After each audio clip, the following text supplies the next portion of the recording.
Noćni susret. Noć je bila i snježna i vedra. Tražio sam slobodni hotel.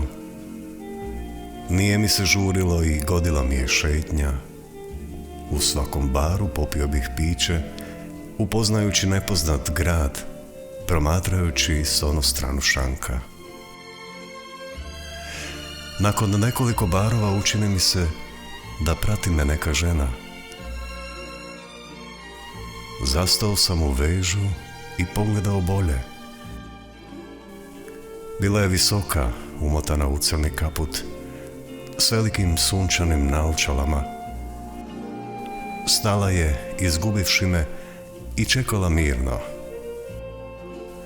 Priđoh joj tada i pitah vatre.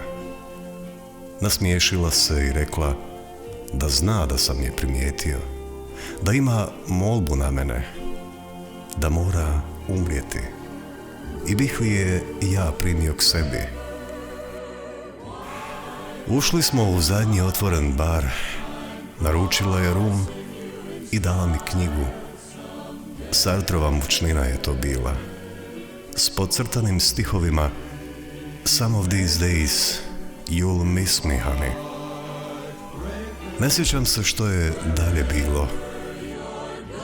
Godinama je od tada tražim po raznim barovima. Sve sam u životu izgubio. Ostala mi je samo pjesma.